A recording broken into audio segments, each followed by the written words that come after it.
Buenos días, los saluda el ingeniero Armando Vitela. El día de hoy en la materia de metodología de la investigación vamos a tratar el tema que se llama métodos observacionales. En clases anteriores vimos ya el tema de cuáles son los pasos para realizar una investigación científica.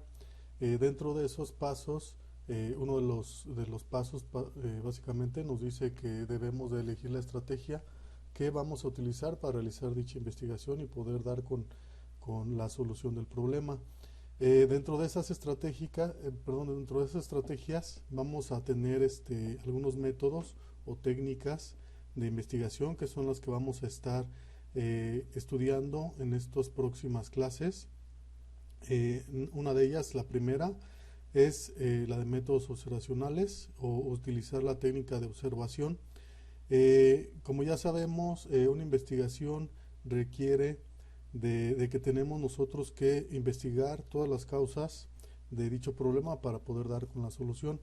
Y pues la observación es muy importante, aunque muy sencilla y muy simple, pues es únicamente ir al lugar de los hechos y registrar todas las observaciones que podamos nosotros apreciar del problema que estamos tratando. A continuación vamos a estudiar estas técnicas, iniciando por la de observación, más a fondo, y vamos a tratar de entenderlas para que les quede mucho más claro a ustedes. Vamos a iniciar con esta explicación de esta clase. Ok, vamos a entender primero lo que es la observación como método científico. Vamos a ver qué es lo que nos dice esta lámina. Dice: el método de observación pretende recoger el significado de una conducta, evitando su manipulación a través del sistema de observación más adecuado. No existe manipulación, a diferencia del método experimental, de la conducta, pero sí control de las posibles variables extrañas que distorsionan los datos. Con dicho control se pretende que la variable o variables independientes sean las únicas responsables directas de los valores de la o las variables dependientes, ¿sale? Entonces, el método de observación, lo que nos dice aquí este pequeño párrafo que acabamos de leer, es de que se pretende recoger el significado de la conducta. ¿A qué se refiere esto? Cuando nosotros vayamos al lugar de los hechos, tenemos que observar a los principales actores, que son los que participan en dicho problema. En dado caso de que estemos tratando algún problema social, por ejemplo, en donde queramos observar la conducta de algunas personas, por eso es por lo que tenemos que observarlos para saber cómo se están comportando, y lo primero que tenemos que hacer pues es identificar qué tipos de conductas son las que están presentando estos sujetos, ¿sale? Vamos a continuar. Dice: el grado de control que el investigador pueda lograr de la situación a observar depende en gran medida de la situación de observación, ambiente natural o ambiente de laboratorio. En el primer caso, la conducta a estudiar forma parte del repertorio de las respuestas del sujeto, mientras que en el ambiente de laboratorio, también llamado método de análogos, la conducta se produce en un entorno totalmente diferente, existiendo una cierta manipulabilidad de la misma, ¿sale? ¿Qué significa esto? Que existen dos formas de observar. Una es yendo al campo, en donde pues las condiciones de observación van a ser las óptimas, porque estamos observando el fenómeno que queremos estudiar de la manera más natural posible, ¿sí? Pero también hay otra manera en la que se puede pues realizar observaciones en un laboratorio, en donde pues la situación va a estar un poco más controlada. Esto nos permite tener un poco más de control sobre las variables que afectan y poder identificar pues si algunas están relacionadas con el problema que queremos analizar, y podemos ir descartando las que no. Entonces, cada una de estas formas pues tiene sus beneficios y sus desventajas. Como ya lo mencionábamos, cuando vamos a revisar o a observar en el ambiente natural, pues vamos a observar el fenómeno tal cual es. No habrá ninguna manipulación de los hechos, mientras que si queremos realizar una observación en un laboratorio controlado, pues podemos manipular, como ya lo comentábamos, las variables para así poder identificarlas y poder saber si tienen alguna restricción. ¿Sale? Vamos a continuar con la siguiente lámina. ¿Cuál es el objetivo de la observación? El objetivo de la observación es la comprobación del fenómeno que se tiene frente a la vista, con la preocupación de evitar los errores de la observación que podrían alterar la percepción de un fenómeno o la correcta expresión del mismo. En tal sentido, el observador se distingue del testigo ordinario, ya que este último no intenta llegar al diagnóstico. Además, son muchos los sucesos que le pasan desapercibidos. Entonces, aquí lo que nos dice el principal objetivo de la observación, como ya lo acabamos de leer, pues es realizar una observación en el lugar de los hechos, ya lo habíamos dicho, pero también tenemos que entender que no es algo sencillo, es decir, una observación no la puede hacer cualquier persona. Tenemos que primero entrenarnos para saber qué es lo que tenemos que hacer exactamente cuando estamos observando dicho fenómeno, ¿sale? Como lo dice aquí también, existen muchas de las veces testigos que están en el lugar de los hechos y que nos pueden proporcionar también nos pueden proporcionar también información sobre el hecho, pero tenemos que tener cuidado porque estas personas pueden incurrir en más errores, ya que no son personas que están entrenadas para observar, ¿sale? Vemos aquí también en la figurita, esto es importante mencionarlo, cuál es la diferencia principal del método o la técnica de observación y del método experimental.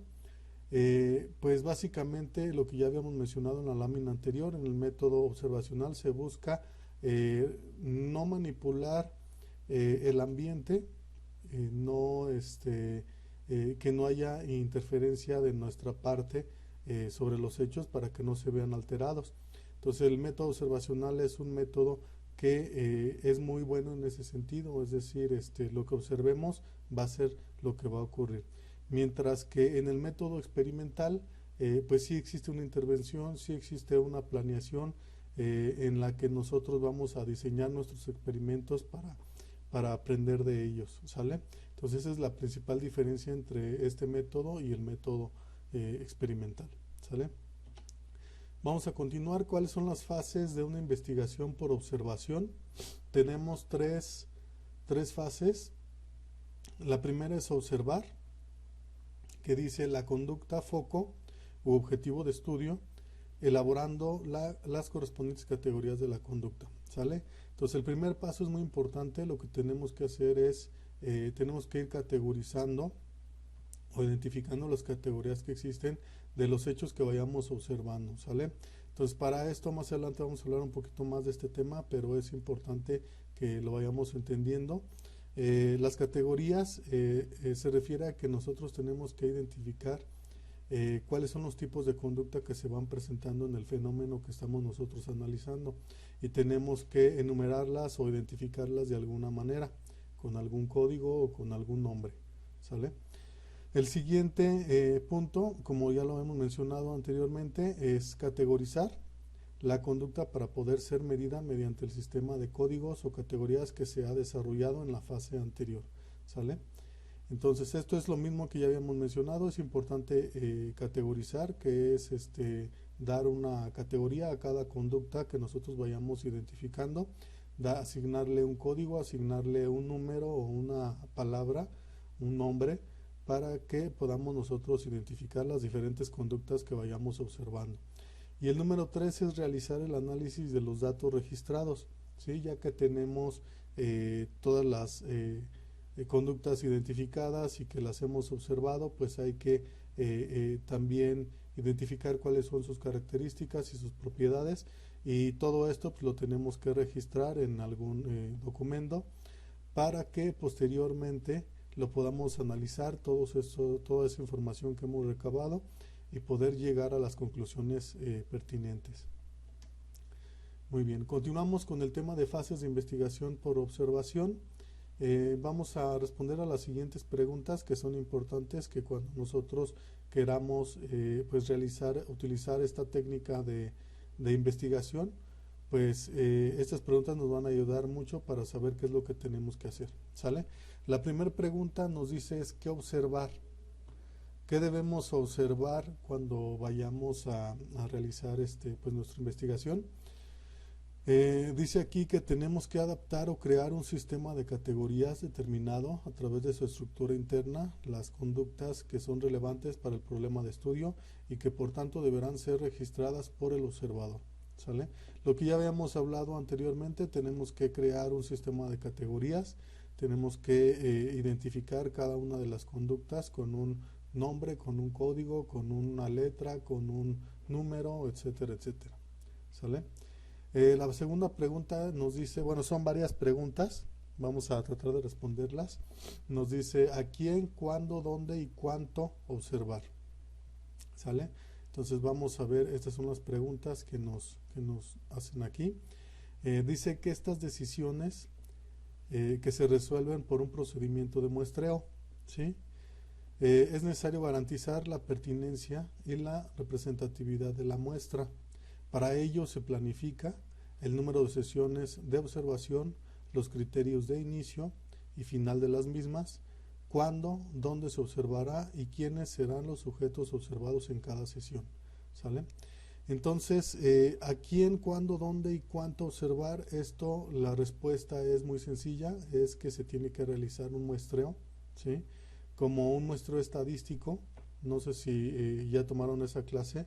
En estadística nos dice que un muestreo es realizar un estudio sobre una pequeña parte de una población o de un universo del cual estamos estudiando, ¿sí? Es decir, no ir y analizar a todas las personas, sino nada más tomar una muestra de unas cuantas de ellas, ¿sí? Para después pues hacer los estudios pertinentes sobre esta muestra, ¿sale? Entonces, otra cosa que también aquí dice que es importante es que es necesario que este muestreo sea representativo. ¿Qué significa que sea representativo? Significa que no debemos discriminar, ¿sí? Tampoco debemos dar privilegios sobre alguna persona en específica, sobre algún sujeto de estudio, ¿sí? Debe de ser aleatorio siempre dicho muestreo. Entonces, esto es a lo que se refiere esta parte. Vamos a analizar la última pregunta que dice ¿cómo debemos observar? Dice aquí, se debe registrar todos los datos y propiedades de la conducta que se tendrán en cuenta como fuente de información, ocurrencia y o duración y o orden de aparición, ¿sale? Entonces, ¿cómo debemos de observar? Vamos a leer nuevamente lo que nos dice aquí. Se debe registrar todos los datos y propiedades de la conducta, ¿sale? Entonces, es importante que todas las observaciones que nosotros hagamos pues las estemos registrando en un documento, ¿sí? Porque de nada sirve nosotros ir a observar y después se nos olvidan qué es lo que observamos o algunos de los detalles que observamos. Entonces, por eso es importante tomarnos el tiempo para estar registrando en todo momento las observaciones que vayamos haciendo, ¿sale? Muy bien. Vamos ahora a ver el siguiente tema, que son las reglas de muestreo, ¿sí? Ya habíamos hablado de qué es el muestreo. Dice aquí, una vez delimitado el problema, se procede a seleccionar la muestra de estudio que debe de ser representativa de la población, ¿sale? Ya habíamos hablado de qué significa la palabra representativa. Significa que debe de ser aleatoria, ¿sí? Que no debemos de ser discriminativos, debe de ser completamente al azar dicha muestra que nosotros tomemos, ¿sale? Ok, la regla número 1, el paso número 1 nos dice que debemos elegir los sujetos que van a ser observados y cuándo dentro de cada sesión de observación, ¿sale? Entonces, nosotros vamos a elegir qué sujetos son los que vamos a observar. Acuérdense que debe de ser aleatorio, ¿sí? Y en qué momento los vamos a observar y durante cuánto tiempo, ¿sale? Número 2, el muestreo de sujeto focal. Esta regla, indica que un solo sujeto o unidad muestral se convierte en el foco de la atención sostenida del observador, ¿sale? Vamos a observar únicamente a solo uno de los sujetos que estamos observando, ¿sale? La número 3 dice el muestreo multifocal. El observador va focalizando a cada uno de los individuos en periodos de tiempos muy breves, pasando de un sujeto a otro en un orden establecido y que se repite varias veces en la sesión, ¿sale? Entonces este muestreo multifocal significa que debemos enfocar nuestra atención en diferentes sujetos, ¿sí? En diferentes tiempos, ¿sí? Este es un muestreo un poquito más amplio, más completo, que nos puede dar mucha información, ¿sale? ¿Cuál es la diferencia entre el muestreo multifocal y el muestreo de sujeto focal, perdón? ¿Y cuáles son las ventajas y desventajas de uno y otro? Pues básicamente que el muestreo focal, que se dirige a un solo sujeto, pues nos permite analizar o entender las pautas básicas, ¿sí? del hecho que estamos nosotros observando, ¿sí? Nos da un tipo de información que es muy útil, ¿sí? Para poder iniciar a entender el problema. Y el muestreo multifocal pues nos da una perspectiva más amplia, ¿sí? De todo el problema al analizar diferentes casos diferentes casos con diferentes sujetos que estaremos observando, ¿sale? El número 4 es el muestreo aleatorio simple. Los criterios se seleccionan aleatoriamente, se seleccionan al azar el momento de inicio de la primera sesión y a partir de esta se aplica una norma sistemática para iniciar las siguientes, teniendo en cuenta la duración de las sesiones y o la distancia entre ellas, ¿sale?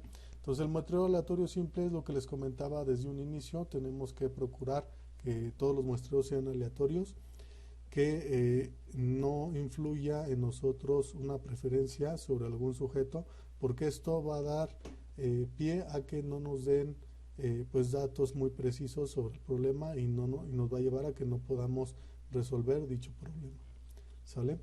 Entonces vamos a continuar con el siguiente tema, que son las reglas de registro, perdón. Como ya les había comentado anteriormente, es muy importante que todas las observaciones sean registradas en un documento. Tenemos que registrar dichas observaciones porque si no después se nos olvida o se nos puede olvidar algún hecho o alguna característica principal o básica que se nos pase por alto si se nos olvida. Entonces pues es importante registrar todas las observaciones. Vamos a ver qué nos dice esta lámina. Dice: el registro observacional consiste en las anotaciones que se realizan de la conducta observada, ¿sale? Vamos a ver la única regla que existe sobre el registro, que es la que se llama RAUT, que significa registro activado por unidades de tiempo. Esta regla de registro que impone al observador una pauta de registro determinada por periodo de tiempo. Bien se identifican los momentos temporales concretos en los que se registra lo que se está ocurriendo, o se divide la sesión en periodos breves consecutivos y al final de cada cual se registran las categorías de conducta que hayan ocurrido durante el mismo, ¿sale? Entonces lo que nos dice aquí únicamente es que debemos de estar registrando periódicamente, definir en qué momentos son los que vamos a estar registrando. Es muy importante porque muchas de las veces cuando estamos registrando podemos pasar por alto algo de lo que deberíamos haber observado y que nos entretenemos al momento de registrar. Entonces es muy importante, que definamos bien los tiempos en los que debemos estar registrando, ¿sale? Para que no nos interrumpa nuestro proceso de observación. Ok, muy bien. Vamos a ver esta siguiente lámina, el siguiente tema que habla sobre las fuentes de errores en la observación. Aquí hay dos tipos de errores que son los principales y básicos que incurrimos cuando nosotros estamos observando. El primero es cuando el sujeto de estudio como fuente de error, dice que la reactividad se llama reactividad a los cambios que se producen, voluntaria o involuntariamente, en los sujetos por el simple hecho de sentirse observados. Son factores que influyen en la reactividad, la visibilidad del observador y determinadas cualidades del observador. ¿Qué significa esto que acabamos de leer? La primera fuente de error, pues estamos hablando aquí de que el sujeto al que estamos observando, ¿sí? El individuo que nosotros estamos observando, puede cometer errores cuando nosotros lo observamos que nos afecten a nosotros o a nuestras observaciones, ya que va a hacer que no sean muy precisas. ¿Por qué? Porque el observador el sujeto al sentirse observado se va a poner nervioso o por el simple hecho de que lo estamos observando, pues no va a hacer las cosas como normalmente las hace. Entonces, para no incurrir en este tipo de errores, pues debemos de buscar algunas alternativas para que a lo mejor el sujeto no se dé cuenta de que nosotros lo estamos observando. ¿Sale? Entonces, ese es el primer error al que nos vamos a enfrentar, que es cuando el sujeto de estudio comete errores, ¿sí? Porque se siente observado por nosotros y no quiere que nosotros, por vergüenza o por cualquier otra cosa, por temor a que lo castiguen, pues no quiere que detecten cuál es su conducta real, ¿sale? Entonces tenemos de tener cuidado en este aspecto, ¿sale? La siguiente fuente de error es cuando el observador es la fuente de error. Nosotros, que somos los observadores, cometemos errores también. Entonces, vamos a ver qué es lo que dice aquí. El observador puede ser fuente de error en los datos de estudio por la aplicación del sistema de categorías, por la inadecuada interpretación de las mismas o sus errores en el registro por falta de atención o determinados elementos, ¿sale? Entonces, este tipo de error pues es el que incurrimos nosotros, a lo mejor por falta de experiencia, por no saber cómo observar, o por no saber cómo registrar bien, y también lo que nos dice aquí es por no saber identificar correctamente las categorías de las conductas que estamos observando, ¿sale? Entonces es muy importante tener en cuenta estos dos tipos de errores para así tratar de reducirlos al máximo y tener pues una buena observación y poder llegar a nuestras conclusiones lo más rápido posible, ¿sale? Esto sería todo por esta clase. Las próximas clases estaremos analizando más técnicas de investigación. Les agradezco por su atención. Si tienen cualquier duda, les pido que se comuniquen conmigo por WhatsApp, y les pido que a continuación vayan por favor a la página de Google Classroom y que resuelvan el cuestionario del trabajo correspondiente a esta clase. Creo que es el trabajo 3, y les agradezco por su atención nuevamente. Nos vemos la próxima clase.